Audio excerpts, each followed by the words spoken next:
to the room, recording in progress. If you're new to the room, then hello, my name is Jess Hooper. I'm one of the PGRs at the University of Exeter. So this session is going to be really, really relaxed. It's going to be a nice supportive environment. The whole idea behind this workshop is that we discuss the kind of trials and tribulations of trying to get a job role in the animal sector, what it actually means to be an anthrozoology graduate, where does this qualification take us?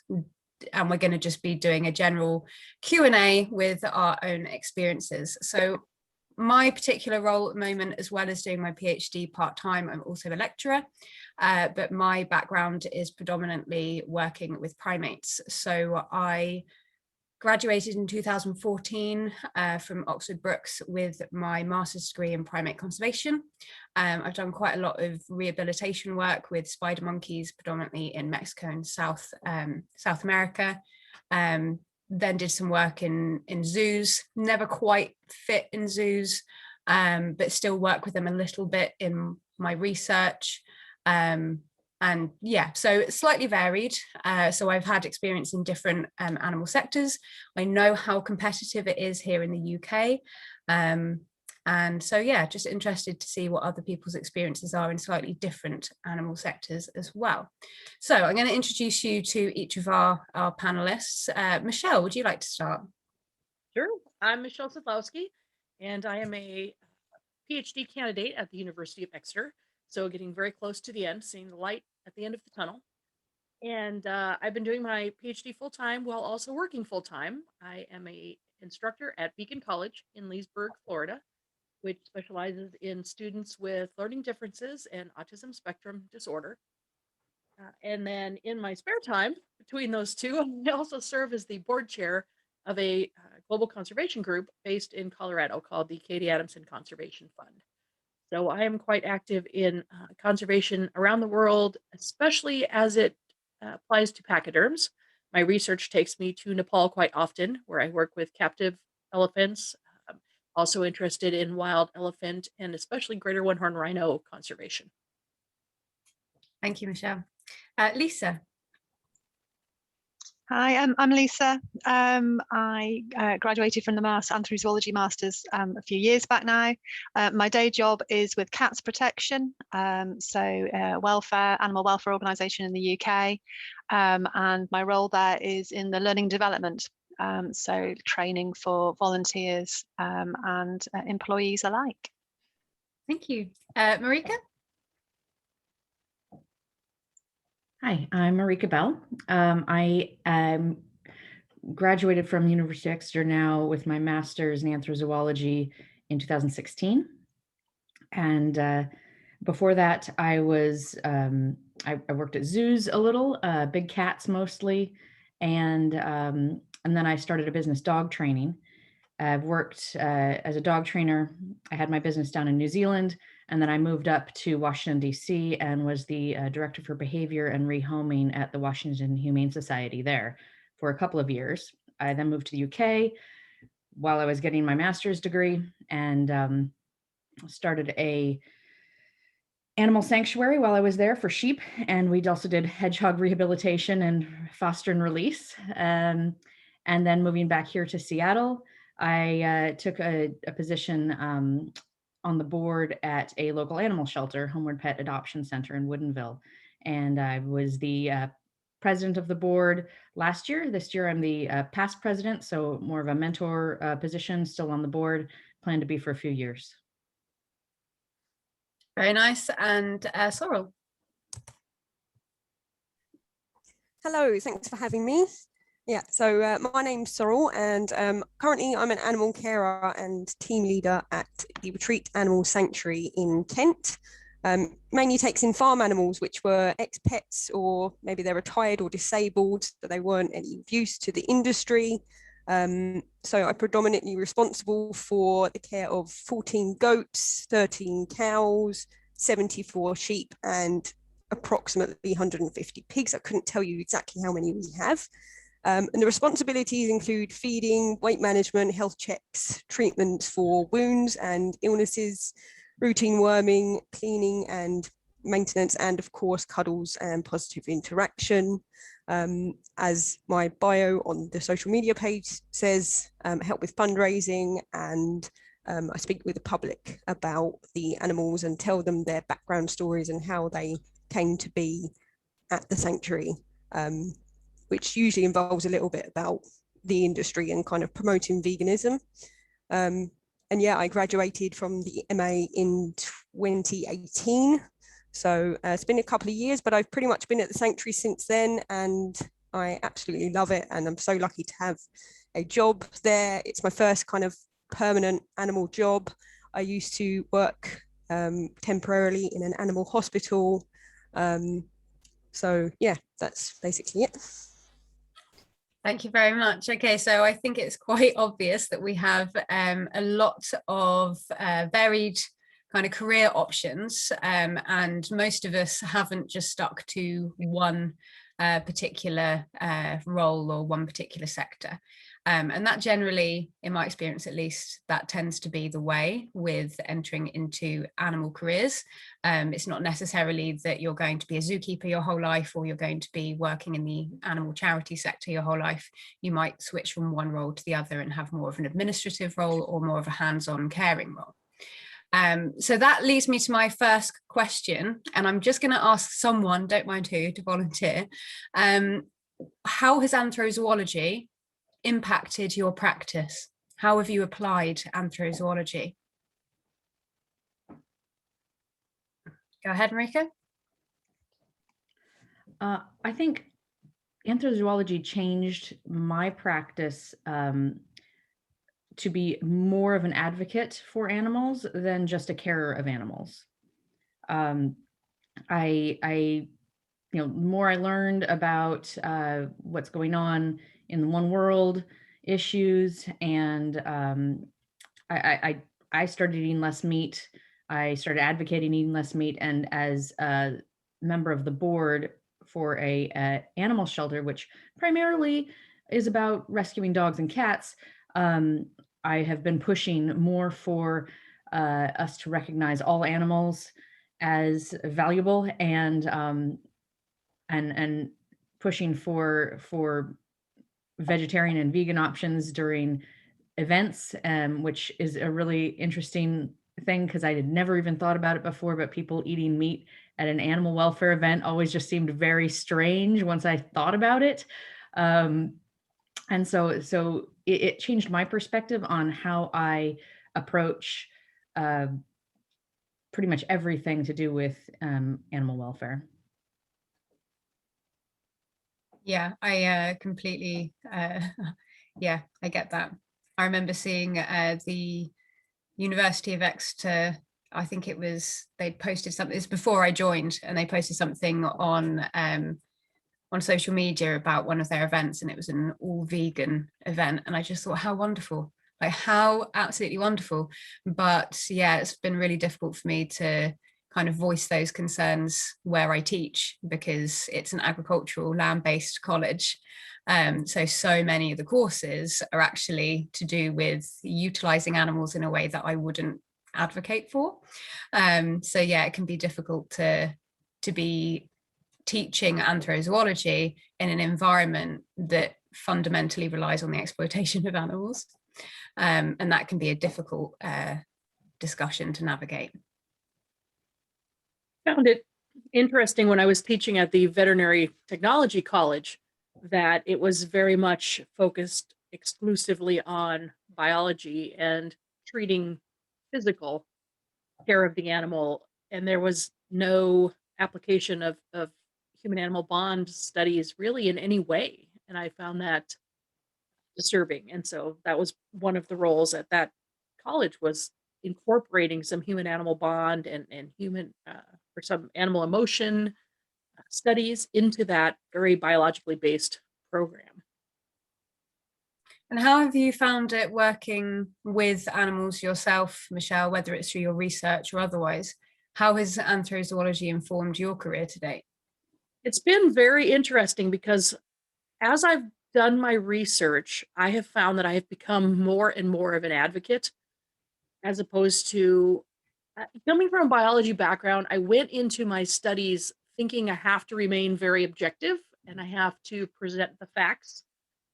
And that has changed. I've become very much an advocate for both elephants and other marginalized communities of humans and animals. And I think that it's very important that we remember when we're studying groups of people or animals that we are becoming a part of their lives, and therefore we have a lot of responsibility toward what happens. And I think part of it is trying to avoid that whole colonial mindset. I think as a Westerner studying in an Asian country, but I realized that I can't use that as an excuse. A lot of times that's an excuse to stay back. And in fact, I'm now a part of these people's lives, and I've been a part of, by people, I mean, of all species, including elephants. I've realized that, yeah, I now have an obligation, and part of my life, I'm part of their life. So I really do need to advocate for them. That's really interesting. And Sorrel, I guess you advocating for animals seems to be pretty integrated in what you do. Is that right? Yeah, absolutely. So as I said, a lot of the animals that come here are, you know, we've got a cow with a missing hoof, and she's a dairy cow, so she wouldn't be able to breathe. So she came to us very early on. It's kind of a saving grace. She's 10 now. She's been at the sanctuary her whole life since being at the farm, straight to the sanctuary. And yeah, she's doing really well. So, you know, it's such an eye opener for people to go, oh, wow, yeah, I didn't really think about, you know, these kind of things and how, you know, illnesses or disabilities affect these animals. And then to add on top of that, any kind of animal with a really standout personality really grabs the attention of, you know, the public and, well, wins them over, really. There's a question there. How does she cope with her missing hoof? So she's coped pretty much very well her whole life with just 3 legs. She does use her head to get up and balance most days. But yeah, she's doing really well. She's kind of, we're expecting her not to last too long. She's getting very wobbly. Her front is very strong and her back is kind of very weak. But so far, I mean, she's withstood the winter and she can walk outside, and she has this special paddock with special disabled sheep friends. So, which is great. I love that. I love the language we're all using as well. Is just so refreshing. I think I spend a lot of my time teaching my college students that, you know, you're not meant to anthropomorphize. Then as soon as they come up onto the degree, I'm just like, yeah, you go for it. You give them personhood and you explain what their personalities are. Lisa, how has anthrozoology informed your practice? So it's really interesting hearing everybody else speak, and particularly about around anthropomorphism. So I came from being I suppose the animal mad person in my family. You know, the one that would far rather just be in the stables with the horses than any family gathering. You know, kicking and screaming to go on a family holiday each year, into veterinary nursing. And I was always there for the animals. And I think what it's done for me is it's actually brought in that perspective, particularly within the animal welfare sector, that we achieve what we do for the animals by looking after the human animals as well, and really bringing them into the conversation, and really thinking about where their needs and what they project on the cats in our particular circumstance, where that's matched with the pressures of shelter medicine, and also the cat's needs as well. So a lot of the time it is that kind of, yeah, okay, we've rescued the cat, but what does that mean for the cat? And, you know, is that always a positive? Because it you know, it may well not be. And it's also being able to bring in the different ethical perspectives. So similar to Marika, that kind of being able to bring in, actually, there's a large number of supporters. We are a volunteer-led organisation, but also on the employees whose ethical perspective is different from that of the organisation. So they are, you know, they may well be more animal rights than utilitarianism, which the organisation is. And it's being able to explore those discussions in a safe space, just to sort of try and get people to, you know, this is what we're doing, this is why we're doing it, and being able to explore some of those. So yeah, it's shaped it hugely. and that appreciation. Actually, I'm more of a people person than I thought I was, or a human animal person than I thought I was, from coming at it, you know, being there for the animals. That's really interesting. And I think, yeah, I definitely, yeah, I can appreciate that point of view, because I was very much the same. It's always animals came first, not interested in people. And I even see that in some of my students now, where you ask them, oh, why are you here? What brought you here? It's like, oh, I'm an animal person, or I don't like people. And actually, I think anthrozoology can be quite good at letting us explore those ethics and seeing that actually the human perspective is important if we're going to be educating and advocating and trying to show that we've got more similarities with animals than we do have differences. Absolutely. I was just going to add on, if I may, there was a couple of comments about Grub, the little dog, the dog that appeared, and that was her lockdown hug that you may have seen. That's something that's, well, we've been working at home for so long, since March last year. I'm not sure who benefits most. I think both of us from that hug. But yeah, she changed my practice hugely. So I wrote about her quite a bit when I was doing the masters. And she's deaf. So deaf from birth. I got her at 6 months, adopted her at 6 months. And just even that different way of being and communicating, it's just, yeah, reevaluated how I am with, you know, or think, or how I interact with animals, full stop. So it's amazing what one little dog, you know, what difference they can make. I think it would be, we don't have time for it, but I think it'd be fascinating to share all of those stories. I'm sure we've all got at least one, if not probably multiple, about the animals which have shaped our outlook on life and the directions that we go, both within our career and personally. So there are a couple of questions coming in. Kat, would you like me to read yours out, or are you happy to jump in? Hi, yes, I can talk.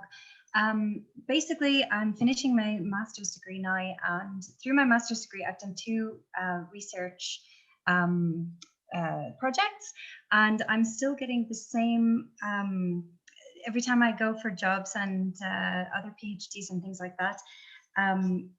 I'm getting an interview and I'm getting to the final round, and it just seems to be that it's so super competitive at the minute. The feedback I'm always getting is there was nothing wrong with your application. There was, you were really good. It's just the other person has more experience. So my question is really about how you would, what advice you would give to get more experience to people such as myself that are kind of at the beginning of their research and animal welfare journey. Can I hop in there for a second? And yeah, go ahead. My advice, and I tell this to my undergrads, I tell this to master students, volunteer everywhere. Everywhere you volunteer, you will meet somebody that will take you to somebody else. Very, you know, merographically, you will be led down certain paths. And I think that that's the best way to do it. Just put yourself out there, take every experience you can, and just look at them all as, you know, future potential.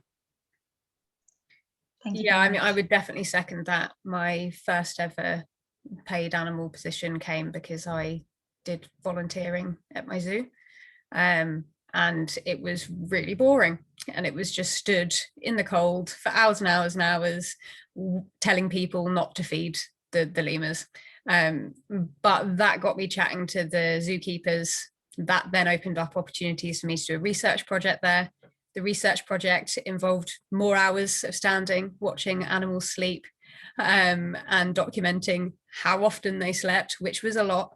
And then I got offered a zookeeping job from that. And it literally all came by showing that I would turn up, and it didn't matter what the weather was. So yeah, I definitely second that. Marika, you wanted to chip in? Yeah, I was going to say similar along those lines is volunteer for everything. Don't narrow yourself to whatever field, you know, whatever part of anthrozoology you were most interested in, whether it's animal welfare or advocacy or conservation. Obviously, if those opportunities come up, jump at them. but start getting into any aspect that you can, and you might find yourself led down a different path than you thought you wanted to be down, and quite enjoy it. And it might come full circle, and you might end up where you wanted to be in the first place. The other thing is read a lot. Just find books on stuff that you don't know, and that you're interested in knowing, and start reading those things, because having those conversations with people who've also read those books, or who have written the books, when you get the opportunity, is also a really good way of putting yourself out there and making sure people know that you know what you're talking about, and you're just another student who sat through classes, because it's unlikely they're going to read your papers, but if you've read theirs, then that's a good place to put yourself. Thank you very much. Lisa? Yeah, I think it's along the same lines, and have a look at what's out there for jobs. So when we recruit, and I'm just about to start recruiting again, we do competency-based recruitment. So when we have any positions up on Cats Protection website, and a lot of other organisations will do the same, they'll have them on competency. And you know, if I'm the interviewer, make the job easy. You know, have a look at the competencies, and really, you know, and start stacking up where your experience hits those. And volunteer experience is absolutely there. So, you know, if you know, I don't know, you work in a shop, excellent. You can tell me heaps about that. That's not animal related, but it is very much communication. It may be problem solving. It might be planning an organization. So there's information out there in the ether, and, you know, and I can certainly put links for the ADCH website as well, and I'm aware this is very UK based, but then think about anything, you know, and it is, and apply it back. So if I was interviewing you, I'd be asking you for examples, and they can be anything. We've had, you know, people bring in organising scout trips, to organising family reunions, or, you know, big trips. It doesn't have to be all work related. It's showing the skills, and actually the art of applying it is incredibly useful as well, if that helps. Thank you, Lisa. Actually, Cats Protection was one of the rejections that I got after an interview, and the interviewers were fantastic, and unfortunately it was, as they said, someone just had more experience in a relevant area.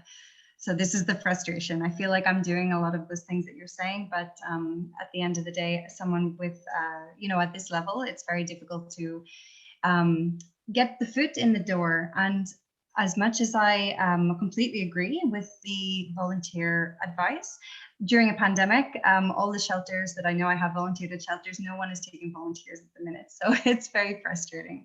Yeah, and we hear it, you know, I'm kind of braced, because when I recruit in normal times, I would normally get 70+ applicants for every role. And I know we've been, you know, they've been so high, and such high caliber, that, so yeah, don't feel too disheartened, sorry. And I think the reality, it's a very good opportunity to just highlight that it's amazing that you're getting the interviews, and it's amazing that you're getting that far, because I mean, you can be a postgrad for years before you get that one paid opportunity. So just keep doing what you're doing, and it's all practice. You will get there in the end. It seems like from the comments that this is the experience a lot of people are having. well, that's what I was going to say. It's almost like trying to be a professional athlete. You know, jobs in zookeeping, jobs in academia. These are jobs people want, and they're willing to do anything to do with animals. People are willing to do for very little money. And that's where the problem is that there is so much competition for people to make virtually no income doing the things that you're highly educated to do. So I think it really is just putting yourself out there. And someone did say in the comments, it's really hard, you know, if you have to work for a living, which obviously we all do, finding time to volunteer, which is very true. But there have been times in my life where I have, you know, worked full time and then just gone a couple hours on the weekend. And any little opportunity to volunteer is still volunteer work. So, I mean, you're still getting yourself out there, even if it's an hour a week, just do it. We've certainly had people who have taken a different career path and they've developed an area of competency that's not to do necessarily to do with their subject area or animals, but they've come back in and they've got a lot of experience in volunteer management or project management, or fundraising, and they've done it that way, and that's how they've got foot in the door, and then sort of migrated roles once in different animal charities, and that's how some people have done that side. But yeah. Can I also say, don't be afraid to start your own business. I mean, I know it's a weird time to start your own business, but even if it's a volunteer-based business, or you're not even making any money off of it, there's a lot you can do in animal welfare that that people don't necessarily hire you for or post volunteerships for. But as an example, when I was in the UK, I contacted a lot of the local rehabilitators of hedgehogs, and hedgehogs are all over the UK. They need a lot of help. And a lot of the people rehabilitating them are just doing it out of their own houses. They're not officially anything. If you contact someone like that and say, I want to help, they're going to jump at taking your help. And that's going to get you experience. Even if it's experience raising a hedgehog in your house. That's, it's still useful experience to have. And maybe you'll end up driving around and meeting people and dropping off hedgehogs and releasing them and doing all sorts of things like that. There's always something you can do, even if you don't have to rely on another organization to hire you, just if you love doing it. Marika, we've actually got a question come in the audience. Would you be able to tell us a bit more about setting up your own sanctuary? Sure. Again, this was in the UK, so it's different depending on where you are. You want to look up your local laws and rules about charity organizations, and again, read some books about how to set up sanctuaries and that sort of thing. Take some classes. There is some good information out there. There's a primate sanctuary in Africa that has put out. I don't know if you guys have our emails available. If somebody wants to email me, I can give you the link because I can't think of it off the top of my head. But they've released a long document on how they set up that sanctuary, and I actually went to that document a lot to pull from it, the things that are necessary to have a sustainable sanctuary, not for primates, but for any animal. How to build a board is important information. Join a board if you can, anywhere. Doesn't have to be in animals, because boards just work like boards. They're not specific to animal welfare or anything like that. And then get yourself some resources. Find some people who are also interested in doing this with you, because it's a really big job if you're actually wanting to set up a sanctuary. It's a lot of work, as I'm sure Sorrel can attest to, and you should probably volunteer at one for a while before you try to set up your own, because when I was setting one up, I had been to a lot of animal sanctuaries and had worked in animal welfare, but I had not actually for very long worked at an animal sanctuary. I did a little bit of volunteer work there, but I had to bring in a lot of expertise on how to take care of sheep, because I had no idea. I had the land, but I didn't know a lot about those particular animals. Same with the hedgehogs. I had to read a lot, and I had to talk to people who knew what they were doing. So rely on a lot of other people and get a lot of information as much as you can. Do you have any really specific questions about setting up a sanctuary? There's a lot to do. It takes a long time, especially in the UK, to set up any kind of charity, because there's a lot of paperwork involved as well.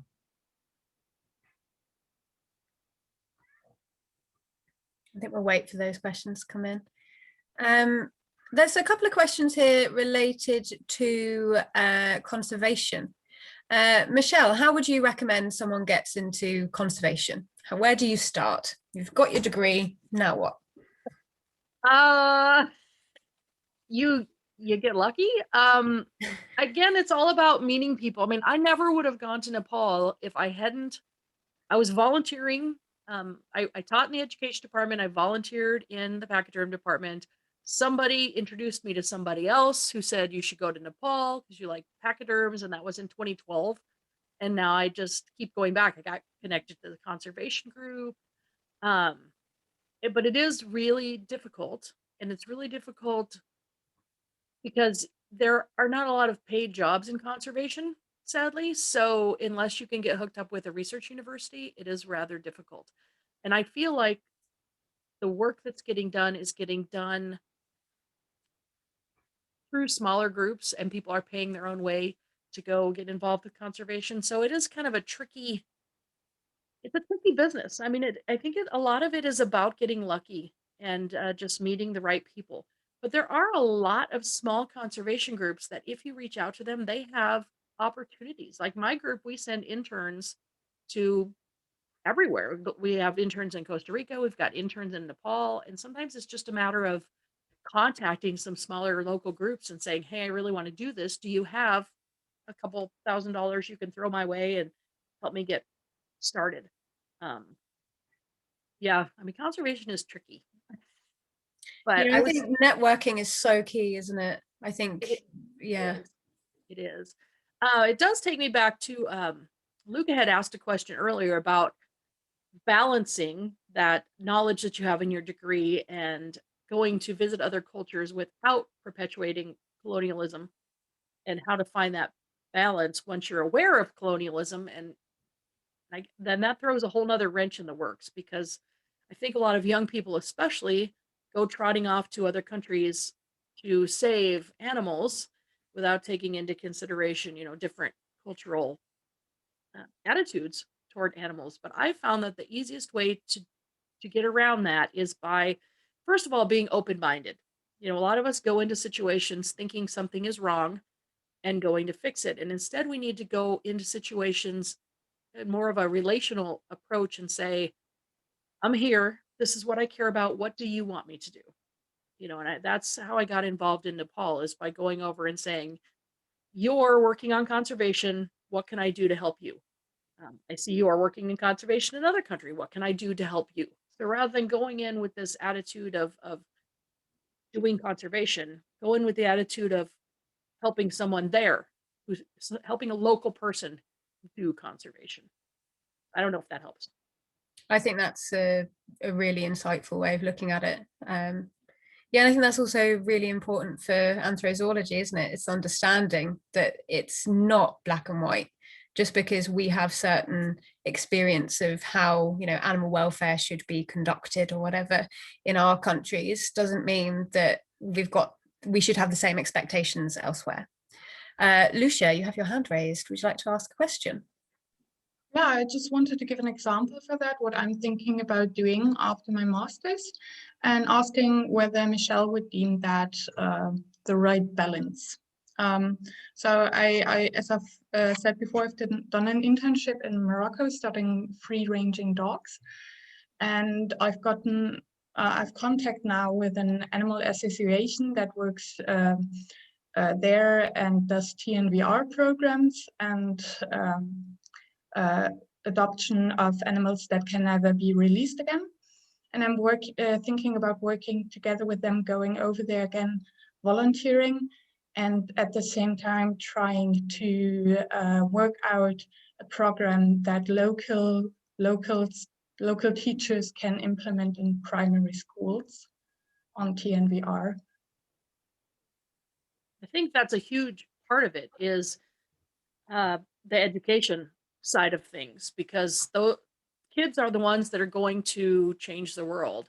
And I think by involving them in your program, you'll see a big difference going forward. I mean, I think that's very important. We do that in Nepal too. We work within the elementary schools to teach about conservation and changing attitudes. Humane education is just going to be what changes the world, I think. So I think you're on the right track. And then I think you can also take that experience to other countries and work with street dogs and trap, neuter, release programs. And I think as many experiences as you can in that field are going to be important.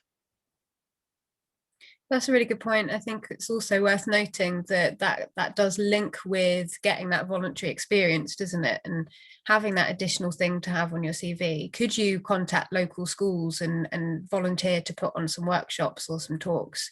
Could you write a blog post about it? What can you put out into the world that's going to show that you're dedicated to the cause? Sarah. Hello. All of these people wanting some voluntary experience, perhaps you would like to take advantage of something that I need and you might be able to provide. So I set up a voluntary animal welfare group in Saudi Arabia about 15, 16 years ago. And it's progressed to the point where I want to set something up to be able to fundraise in the UK, in Europe, possibly America. I want to be able to do it all legally. I don't know if it's best to be a charity or, as Jenny says, a community interest company or a business or anything. I would really like some help in that. So if anybody is interested, then I will put my email address in the chat and then you can message me. Thank you. Great example there of networking. It's exactly events like this where you meet other people and think, oh, you were the person I've been looking for. Jess, you have a question. Hi, yeah, sorry, I just wanted to unpick Marika's sanctuary brain a little bit more. So I've worked in primate rescue for the past sort of 5 years in a UK-based wild futures and monkey sanctuary in the UK. And then the past 2 years I've been working, running a volunteer program in Boss Foundation, Indonesia for orangutans. But for me in the UK, there's such a lack of sanctuaries for primates, and the exotic pet trade here it's not going anywhere anytime soon. And I, you know, like most people, dream big and would love to set up my own sanctuary. How essential is it to work in fundraising before even approaching that? Because I've not got any fundraising experience, but having worked in the rescue centre for so long, it's absolutely essential. And we don't want to rely on it being open to visitors for that income, because it impacts the animal welfare so much and conflicts with what those goals are. So do you think it is, you know, can you seek that counsel elsewhere, or do you think fundraising is extremely important? You definitely need it. I don't think you yourself need to you know, have a degree in fundraising at all. You can hire somebody for that. It is actually probably easier to find someone to fundraise for you than it is to learn how to do it yourself. Although, you know, the more you know about it, definitely the better. You need, you know, having somebody who can do grant writing specifically is probably, you know, extremely useful. And you know, a position like that pays for itself if they're a good hire.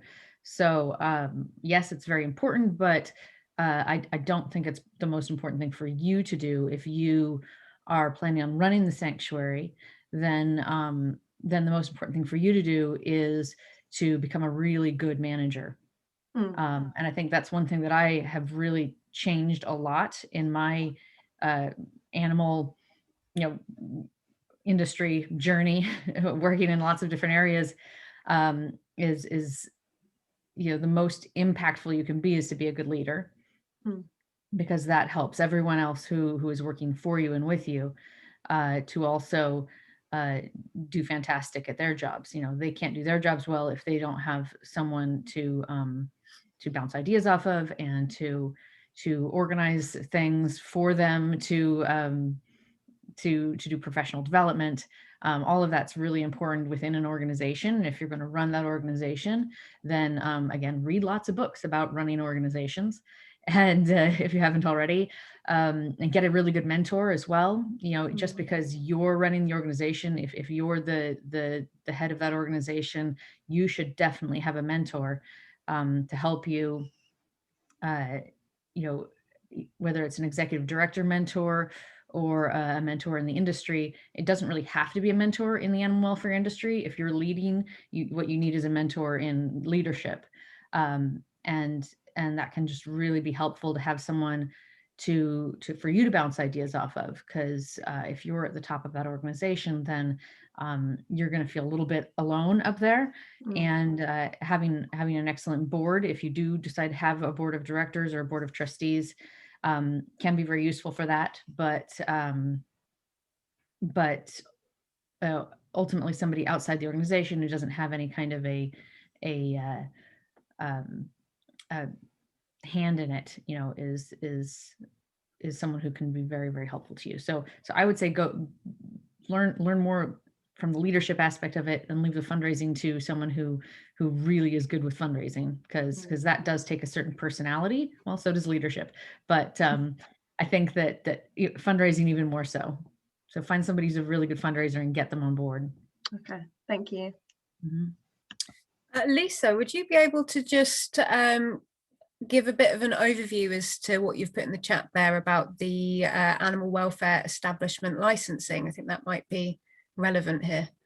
Yeah, it was just to follow up where people were potentially interested in setting up something in the UK. This is long awaited. It's been a long time since the Animal Welfare Act first came in 2006.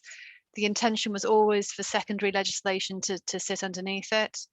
And it's sort of moving again. It bubbles up and every now and again, and then it goes away because of other parliamentary priorities. It looks like this may well come in for Scotland in the autumn, and then we would expect the other devolved nations to sort of follow suit.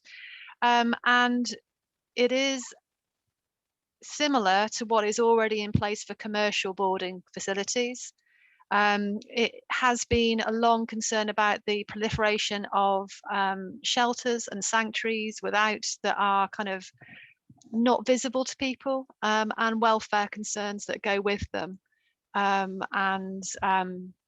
So yes, it's that kind of looking at making them more visible, more accountable. It is expected to involve inspection, which would be most likely from local authority inspectors, potentially veterinary surgeons, and the fees would be set by each local authority.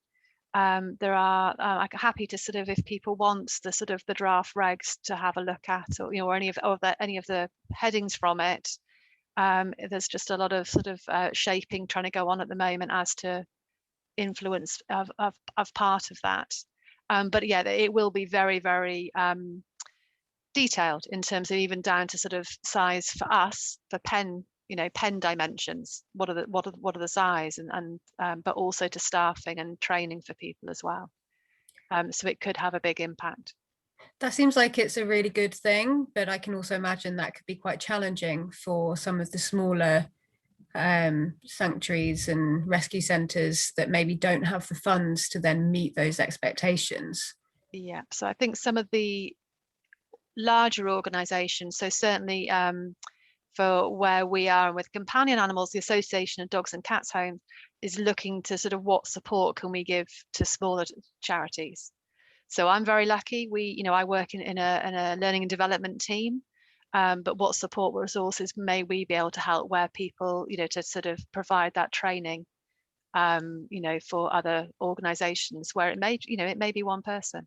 And what we also don't know at the moment, which may well impact hugely, and I was thinking about Marika mentioning with hedgehogs, is we don't know what counts as an establishment. So it certainly will be the larger centres, so for us, but it equally could be if you are very reliant on volunteers and fosterers, it could be their homes, it could be pens in gardens, it could be to that level. And I can see the thinking of it in terms of animal welfare, but yes, it could be also a massive impact and a cost implication as well. We had a question come in from Martha regarding welfare of farm animals. Martha, are you here? Would you be able? Yeah, I'm here. Yeah. So I was just sort of on a general note that it seems that perhaps farming and maybe not eradicating it totally, I'm not on that side of things, but improving it and improving welfare, especially say factory hens or for your factory farmed pigs. And I wondered if it is something that is viable within this field, because it seems there's a lot of people that sit the other side of the fence and completely eradicate it, perhaps. Interesting. So if we can't, so it's an animal welfarist approach rather than a liberation or abolitionist approach. Yes. Okay. Sorrel, would you be able to chip in on this one? My organisation and my kind of approach is animal rights. So I don't know if I'd feel comfortable answering that. I did see that question, and I don't know if Michelle had answered something about world animal protection, having opportunities in research in that area. Yeah, there are a few. I know that animal welfare protection's hiring a few people in that arena, but I don't know. I approach it from the fact that as a society, as a world, farming is not going away, right? Cultures that have been traditionally vegetarian are now eating more meat. And I think that as much as we might want animal rights approach, we might want animals released, the reality is it's not going to happen, at least not in the next century.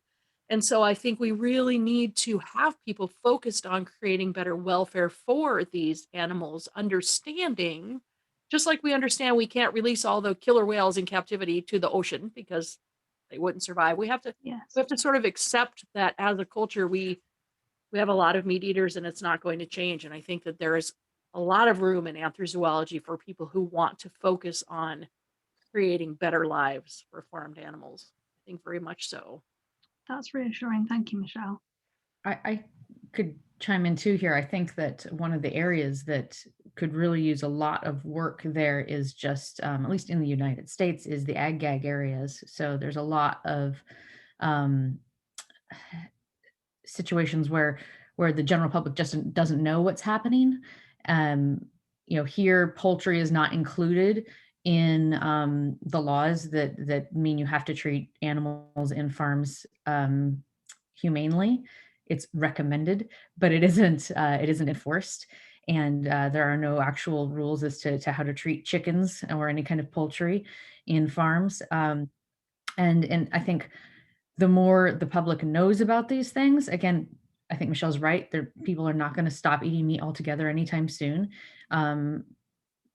But I think the more people know about what's actually happening, the more we'll be able to bring the animal welfare aspect into farming.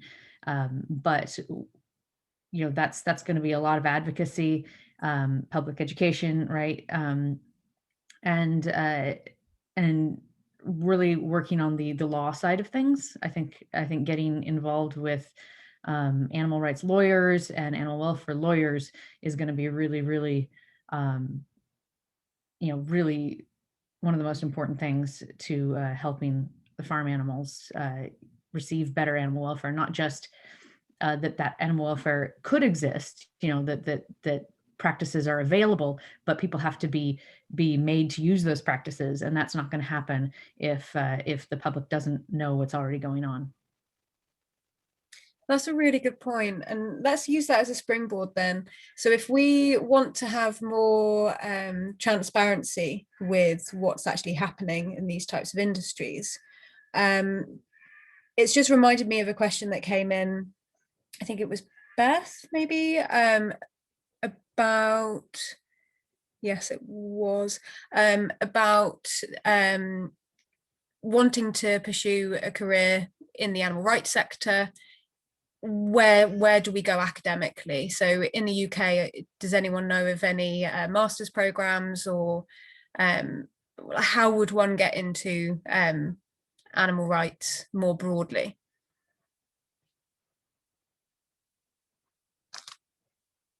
So maybe you know? Sorry, I was typing something. What was the question? So a couple of people would like to know how they would get into animal welfare policy and animal rights in academia. Okay, yeah. So I mean, there's a lot of books to read that are really kind of insightful, and there's a lot of community products in my area. There's a lot of kind of ways that you can get involved with kind of protests and keeping an eye on. There's a lot of surveillance that goes on where people, you know, find things wrong with farms. We've got an organisation called Kent Animal Defenders, which I follow and I admire. They go into farms and they find a lot of things wrong with farmers, you know, mistreating animals, animals living in excrement and just horrible, horrible conditions. And those kinds of surveillance situations really kind of bring to light how bad things can get, and that it's really good to keep an eye on those kind of things. And certainly I'm sure those kind of people would really like some kind of help, even if it's just, you know, in an online social media kind of way, and, you know, signing petitions and creating your own petitions. You know, as long as you go to the right kind of organization, it would be a lot of work, but it's something that I think everyone could do. And yeah, as we were talking about earlier, writing blogs, and there's lots of different ways that you can kind of get involved in those things. There's lots of different types of activism, and it's all about kind of getting involved in those communities. If you go to one thing and you don't like it so much, you might meet someone who does things a different way that might be useful to you. I hope that answers the question. I'd like to put a question out there. So I have had some quite scary interactions with animal rights advocates from when I was working in zoos. There was a question that came in the chat box about, you know, is it controversial to talk about the role of animal welfare for lab animals, say? What is, this is an open question to anyone really, what's your experience of receiving job applicants where the majority of their experience is in animal rights? Is that a controversial topic, or is that something that would be welcomed?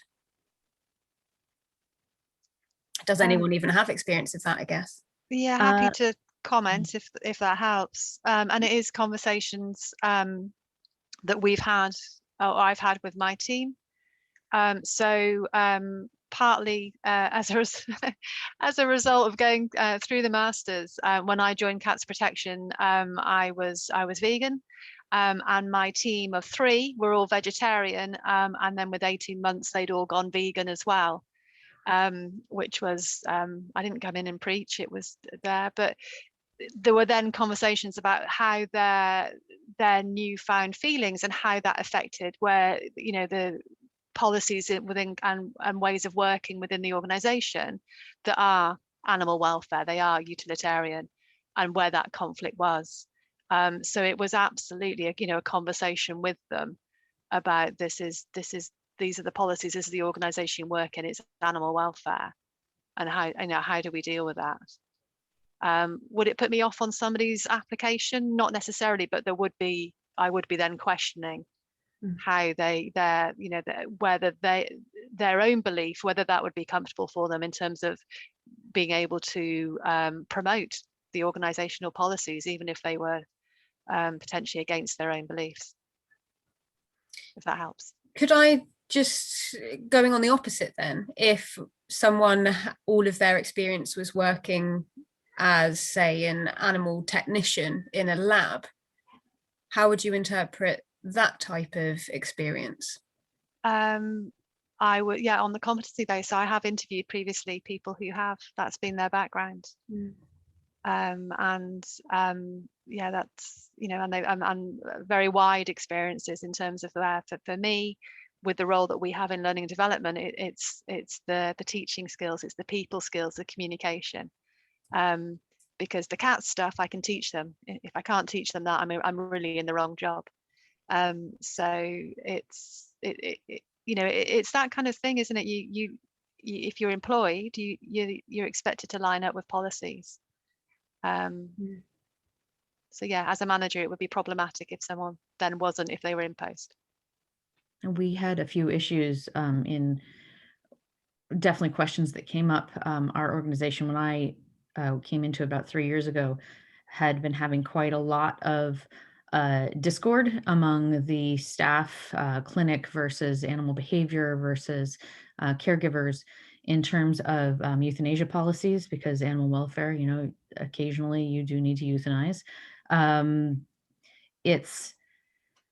you know, especially in dog and cat animal welfare, I've worked in the municipal side of things where we had to euthanize a lot because there's just wasn't a lot of space for animals. And then in the organization I'm in now, which would be considered no kill, because our euthanasia rate is like significantly less than 10% of our intake. So when it comes up in this organization, it's really interesting for me.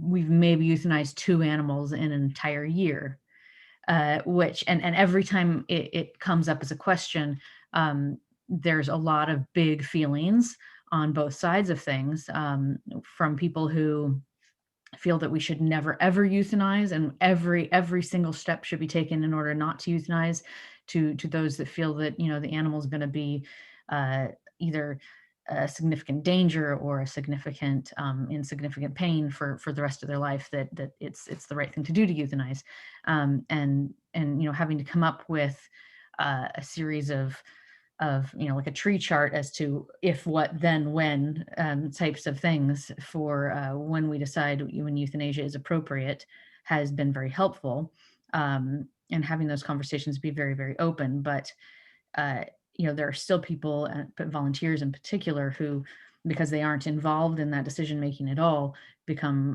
really upset with the organization if it doesn't go the way that they wanted it to go. And it's got to the point when I was brought in, and you know, since I've been brought in, where one of the questions when we hired new board members is, you know, how do you feel about euthanasia? And to make sure that we understand that the person we're bringing on, you know, understanding what they're bringing to the conversation, not necessarily they wouldn't be invited to join the board if they had strong feelings one way or the other, but trying to make sure that there's somebody who can talk it through, and isn't going to make things worse with their reaction if something were to go the way that they didn't feel was appropriate.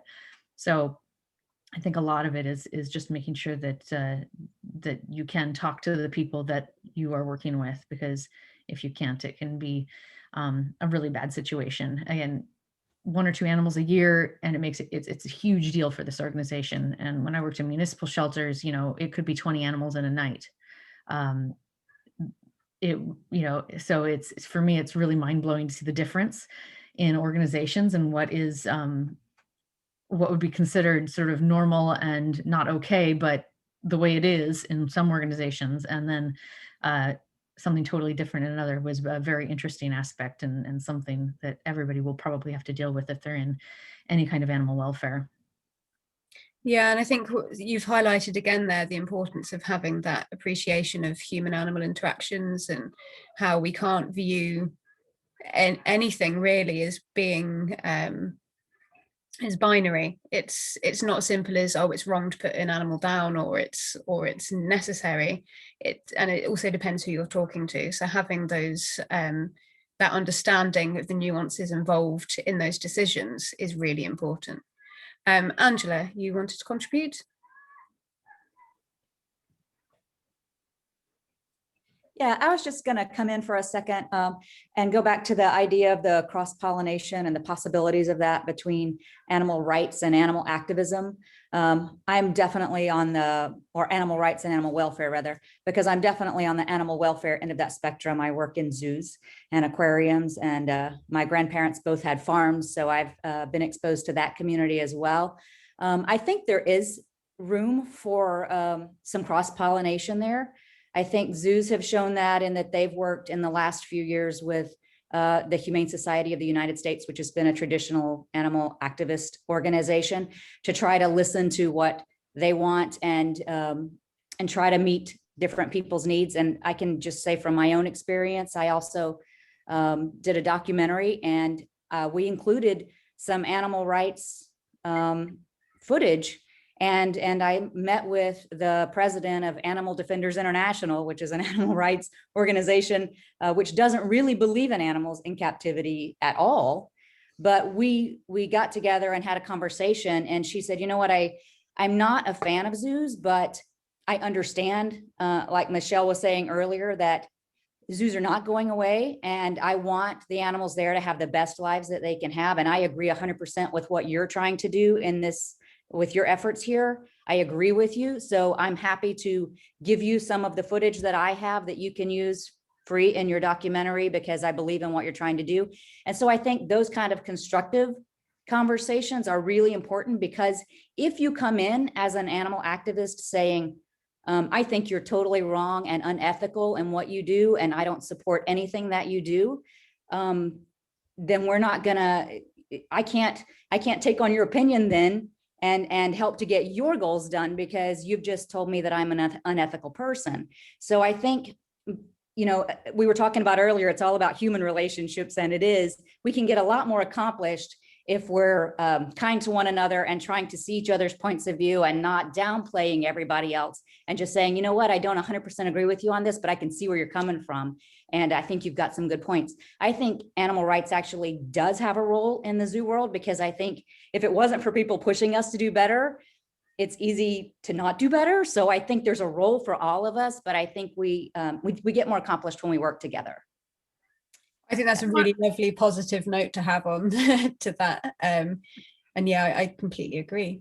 Sarah, you want to chip in? Yeah, I just want to go back to the euthanasia aspects that people are talking about. Jenny was talking in the chat about if she takes an injured seagull to the RSPCA, they will euthanize it, even if it's been injured and it's recovered. And then obviously Marika was talking about being a no-kill shelter. I've lived in 3 different cultures, and it struck me the difference between how when we're immersed in each culture, how it can be from when living in the UK, it was just expected if an animal was injured, and possibly even quite severely, that the animal would be put down. And I've had experiences when a cat's come into my house, had an extremely bad leg, took it to the vet, and the vet put it down without asking us. On the other hand, I've seen animals that have suffered till the very end that would have benefited from being put to sleep, but the culture that I'm within does not want to euthanize. What I think is missing in a lot of these conversations is the animal's view. Often animals that you think might be beyond any recovery often communicate to you that they want to live. They want to live, they want to be there, they want to continue. And I actually have some of these animals as part of my family now, and they're actually just arriving in Madrid today to be boarded until I go and meet with them. And I had to actually make sure that the agent and the person receiving the animals and everybody along the way understood that yes, these animals are injured, but they are absolutely fine and they want to live their lives. On the other hand, I've seen animals that just have no fight. They don't want to live. They want to go. They want to be let go. And so I think in these discussions that sometimes we forget that the animals should have a choice. They should be able to communicate with us. They should be able to inform us, and we should be listening to what they have to say and all of that. Thank you. Sarah, can you stay there 1 minute? Yes. I was just wondering actually if we could try and get the conversation a little bit more back to careers. We have heard how it is to set up a sanctuary in the UK versus the US. Could you just give a little bit of information about your experience? In Saudi Arabia? Yeah, please. Okay, so I came to live in Saudi Arabia about 16 years ago. At the time, and it still is, it's very common for, there's cats everywhere, tons of cats everywhere. There's no trap, neuter, release. Well, there wasn't, there is a little bit now. And there are cats all over the place. And to me, that's fine, but they suffer, and they suffer quite a lot. And they get diseases, and literally what I was just talking about, being asked to help. I saw this cat one day as I was about to go on holiday. I was on the bus, exiting the compound to go on the country, and it was literally looking at me saying, I need help. And I swore that I would help, and I came back. Of course, I couldn't find that cat. It probably had died. But I decided that I was actually going to start trap neuter release on the compound, because cats are generally scooped up and dumped either downtown or in the desert or wherever. And there's just this constant process of them being collected and dumped. So I decided that I would start something. There was no vet at the time in our city. The nearest vet was 1,200 kilometers away. I basically did a bit of networking. It was actually before Facebook. It was before social media. But I managed to get in touch with somebody, and we had a vet that came to our compound. So I started small, sterilized the female cats, and it kind of grew out of that. The next kind of leap that happened was when I was called up one day by a young Saudi lad who basically cried on the phone saying, please help me save my cat. And I was saying, well, I can't do anything. We've got no vets here. You know, I can't do anything. You have to send it to Riyadh. And to send it to Riyadh at the time was like a flight, 200 quid, 300 quid, plus the cost of like probably 1,000 for the vet to actually do something, because the vets are very expensive. The whole vet situation is another story. And he literally begged me, and I said, look, bring the cat to me. If it's alive tomorrow, I'll try something. I'll get it sent to Riyadh. Anyway, the cat survived the night, and I sent it to Riyadh. And out of that, the cat survived. The cat's still with the young lad, who is now 24, and in his fourth year. He's in his fourth year of becoming a doctor. So he is, you know, and several times he said to me, I want to leave, I want to give up my cats. And I said, if you do it, you're just like everybody else, and you'll just quit, and you're not going to change anything. And so anyway, we then basically, so I set it up as to book pause. We became a legal charity last year, and I thought, brilliant, that is going to be fantastic. It's a nightmare. And it really worries me when you guys were talking before about the new regulations that will come in for animals. I can understand why, but as I've just experienced, that the powers that be have no understanding of what animals need, no understanding of what required, no understanding of the amount of effort that goes into individual foster homes, trying to find help, fundraising. There's so much. I mean, Michelle we've had many conversations about egos within the whole thing, and people trying to fight to be, not because they want to help animals at all, but they want to be the person that is out there with their name. So basically what I found is it's a constant struggle. There is no point you ever get to where you go, whoa, we're winning and we're able to help, and this is fantastic. The next struggle is I'm going to try and set up as a business instead and fold the charity side of things. So it's constant. People have different ideas about what should happen to animals. People think that they are able to live in the street. I mean, I've seen in America, people think that animals are able to live in the street. So it's not a specific cultural aspect. I think these cultures overlap in many ways, and there are many similarities. So yeah, it's it's unpaid, it's stressful, it's frustrating. But if I died not knowing I'd done nothing, that would be the worst thing. So it's kind of, I don't know what you call that kind of complex, if it's a complex, but I'm not able to not do anything. And even though it drives me insane. So that's working in this part of rescue, at least. It's but if anybody wants to help, I'm open for offers, and I can write you on your CV and all that kind of stuff. So please come on down. I hope that helps anyway. Something along, just sort of reiterate how Sarah feels about her sanctuary. It was very similar in the UK, possibly a little easier, but making sure that people were all on the same, step, and then having to deal with all the different agencies and what they thought was important and what was actually important was really, different, especially when you're working with farm animals. And I imagine primates are not going to be any different. They tell you, what they're interested in, and that might not be at all to do with what you actually need for the sanctuary. So it's something that you can get burnt out on really easily. And I'm actually surprised we haven't talked about burnout yet, because that is something that is definitely, huge in animal welfare and advocacy. because people just really get burnt out in this industry, and it's something that you should watch for in yourself when you get involved, and watch for in all of the people around you who you're working with. There's a lot of different signs of it, and there are actually quite a lot of ways to help yourself and others when you see it happening. And one of the big ones of those is just deciding you hate people in general.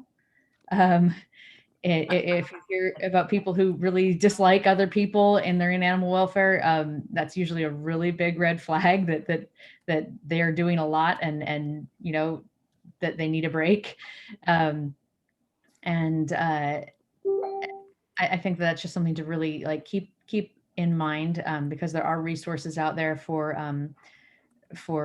compassion fatigue is what we've called it over here, and I'm sure everybody else has heard of that term pretty regularly.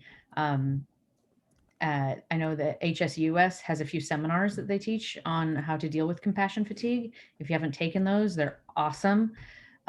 Hillary Hagar teaches the ones over here and all over the US, and probably outside the US sometimes as well, through HSUS, and she's an amazing speaker. So if you ever get in one of her seminars, I highly recommend that one. There's a few books on the subject as well, but really, really make sure that even if you don't feel it now, find out what it's about and what it looks like in you and yourself and others, and you'll last a lot longer. Yeah, that's a really, really good point. I want to just cover one last thing. So there's a lot of chat going on at the moment about making our passion for animals, animal welfare, whether that's advocacy or working with animals more generally, making this accessible to the public. And there's a lot of talk in the chat about blogging, collaborating, and basically making our work have a wider reach beyond academia and beyond those that are already working in the sector. I was just wondering if Michelle, are you there? I've lost you. I'm here, yes. Oh, there you are, lovely. Would you be able to talk about your podcast? Sure. Sorry, caught me off guard. Yes, we have Sarah and Chris and I have a podcast in which we discuss every anthrozoological topic we can come up with, and we try to do it from an early career researcher standpoint, which means making it accessible to non-academics as well as academics. And we have handled a lot of topics from domestication to careers. We had our last podcast talk to Hal Herzog about the past and the future of anthrozoology and what he would recommend for people who are interested in this field. So that's a good listen. I'm sure that after this conference, we'll be contacting several people to come as guest stars on our podcast. And our next one is actually going to discuss veganism and vegetarianism, and talk to vegans, vegetarians, and non-vegetarians, and kind of looking for that common ground, starting those conversations. Like Angie was saying, we really have to approach things from a kindness standpoint and start understanding each other's viewpoints if we really want to make a difference for animals. Yeah, it's a really, I would highly recommend everyone check that out if they can. One little note from me on the blogging. So I've recently just started freelance writing, all about human animals and our relationships. But my experience just all started through writing my own personal blog. And I wanted to explore my own experiences with going vegan. When I lost my best friend, my dog, of 12 years, it really impacted me. So I wanted to just kind of write it all down, and putting it out in the world was really helpful. I know that that's something that we covered in yesterday's session on animal welfare, mourning and grief. So I would recommend you just start your own blog. It's also just really good to have your own expression, but also through sharing those, you end up networking with people. You get asked to do collaborations, you get asked to do guest blogs, you get asked to contribute to people's podcasts. So again, it's all very out there. It can take a lot to go, oh God, I'm sharing my thoughts with the world, but it's also another thing that you can put on your CV. And yeah, I mean, I've had applicants come in for like zookeeping positions, and I've had like 200 applicants. And if I can see that you're actually being proactive and yeah, putting yourself out there, then immediately I'm going to be interested. I want to know more. So I'd like to end just very briefly with one question to our panelists. If you were to get any one of our attendees applying for a job, what is the one thing that you would be looking for on their application? Okay, I have to answer this as the former English teacher, if you don't mind. I am not only looking for someone who's passionate about animals, I'm looking for someone who can communicate with the public about animals. So while I understand that animals might be your passion, you do have to present yourself in a very professional way. Because if you don't, I'm going to consider that if I can't trust you to write a very basic letter of interest to me, I'm going to assume you will not be able to communicate my mission to the public. Yeah, proofreading, it's always going to come back to that, isn't it? Marika? I look for people who are interested in personal development, professional development, and again, take steps to find that for themselves and not expect their employer to offer that, though I tend to work for organizations that do offer that. So I like people to want to take advantage of those things as well when it is offered. I find it really disappointing when we offer an opportunity for development, you know, by paying for seminars or conferences and people don't put their hand up to go. You know, that's like something that should be always jumped at if you have the opportunity to learn something new, even if you think you already know it. I want to see people who have read a lot of books and who have a lot of opinions and can talk to me about a lot of different subjects. So professional development, personal development, someone who keeps working at themselves and at what they are most interested in to keep getting better and better. Great answer. Lisa? Yeah, it for me, and I'd echo what Michelle and Marika have said, it's communication, because for us in learning and development, if we can't communicate to people and engage with them and connect with them, then the welfare messages for cats are lost. And it's that spark, it's on something on the application, on the CV, that makes people that, you know, that they stand out, you know, off the screen for me. And you know, the ones that I think, oh, I wish I had far longer in this interview because I could chat to them for ages. It's that sort of engagement. Another great answer. And Sorrel? Yes, yeah, again, like Michelle said, definitely people that can communicate about animals. You know, Anthrozoology is such a eye-opening kind of subject matter, and I think if people can, you know, communicate, you know, what the animal's kind of past history is, its likes and dislikes, those kinds of things, and about the industry as well. But you know, a lot of people that visit our sanctuary aren't vegan. You know, they're just out with their families. You have to be aware of that, and you have to kind of treat everyone with the same kind of respect, and you can't start arguing with someone on the spot. So you do have to be a people person, as much as I know most of us, including myself, would say that we are not. You have to have that kind of skill, and yeah, it takes some practice, but definitely talking to people and being ready to have those kind of conversations is a positive. What a lovely, lovely message to end on. Thank you so much for all of our panelists, and thank you so much for the audience and the just fruitful discussion. We've really had some thorny subjects, so it's really nice that we've maintained that level of support. So thank you very much. We are going to end there. So if there are any more questions, then please feel free to pop them into the AIP community forum.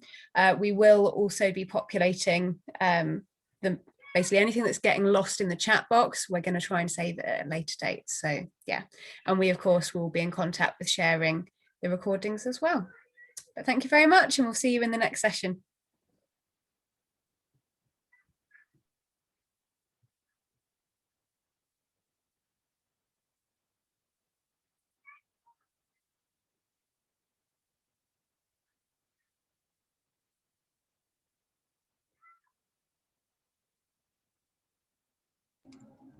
Thanks, Jess. Appreciate the Thank opportunity. you so much for joining. I appreciate that it's very, very early. Well, everybody's awake now here, so I can just go upstairs and everybody will have been fed and it'll be fine. Excellent. Glad to hear it. Thank you so much. Really appreciate that. Thanks for the invite. Yeah. Oh, lovely to see you, Marika. It's been a while. I know, it's been a while. I was reflecting back to, time in actually at the uni was quite, wow. It feels very recent, but yeah, lots happened. I can say a huge amount has happened, but yeah, lovely to see you. See you too. Bye. But yeah, thanks, Jess. Yeah, it was great. Thank you very much. And the recordings of the other sessions are going to be available, are they? Or? Yeah. So we've got a YouTube channel, so I'll be in touch and we'll share them all. We're going to give it a couple of days just in case anyone wants to pull out the recordings last minute. Yeah. But yeah, we'll share them all. I was I was delivering a workshop for our yesterday evening on euthanasia, bereavement and grief, and I was really interested in yesterday mornings, but I thought I need my mindset to be clear to be able to look after everybody else on the workshop. It was really, really powerful and really moving. So yeah, I'll send those over. I'm not sure I would have been able to listen and then dive in, then look after myself to kind of look after other people, if that makes sense. So bit of caretaking, that compassion fatigue it's a threat. Yeah, we need that. Thank you so much. All right, thank you. Bye-bye. Bye.